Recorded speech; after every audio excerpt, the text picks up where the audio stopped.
programang ito ay rated SPG. Striktong patnubay at gabay ng magulang ang kailangan. Maaaring may masiselang tema, lengguwahe, karahasan, sexual, horror o droga na hindi angkop sa mga bata.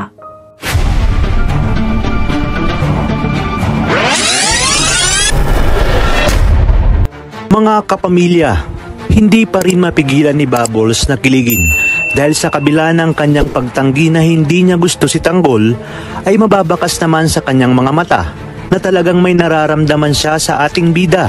Habang si Marites naman ay kakausapin na si Rigor tungkol sa sinasabi umano ni Tinding na kasama nito si Lena at magka-holdings pa ang dalawa.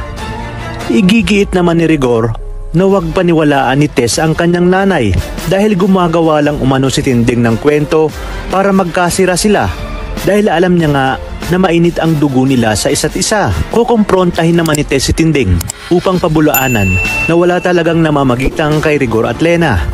Ngunit ayon kay Tinding, lalo lamang lalaki ang gulo dahil alam na umano ni Tess ang nangyayari pero binabaliwala lang ni Tess. Kung kaya't isusumbat ni Tess na lumalaki ang gulo dahil ayaw itikom ni Tinding ang kanyang bibig. Nagawa pa ngang paratangan ni Tess si Tinding na baka gumagawa lang ng kwento para magkasira sila ni Rigor dahil alam niya umanong ayaw ni Tinding kay Rigor. Kaya naman hindi maiwasan ni Tinding na sumama ang kanyang loob kay Tess. Ayon kay Tinding, hindi siya gagawa ng kwento lalo pat alam niyang totoo ang kanyang mga nakita. Sa kabilang banda, kung gaano namang kabilis ang pag-angat ni Marsing at Nita, ay ganoon din kabilis ang kanilang pagbagsak. Dahil matapos nilang mamigay ng ayuda at magpautang sa Quiapo, ay muli silang babalik sa kanilang dating bahay. Malalaman naman ni Rhoda ang nangyari at hindi mapipigilan ang kanyang bibig at sinabi na ang bilis umano ng karma sa mag-asawa.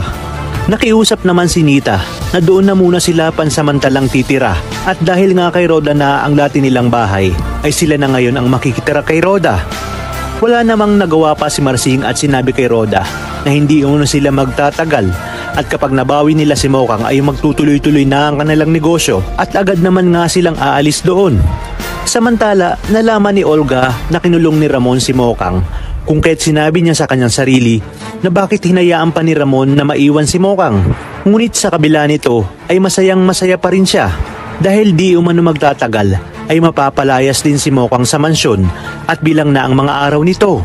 At habang nakakulong sa kwarto si Mokang ay nagsisisi na nga siya at sinabi niya sa kanyang sarili na mas pipiliin niyang mabuhay ng 100 taong mahirap kasama si Tanggol kesa naman sa isang araw pa sa buhay na kasama si Ramon at kontrolado ang kanyang mga galaw at ang kanyang buhay.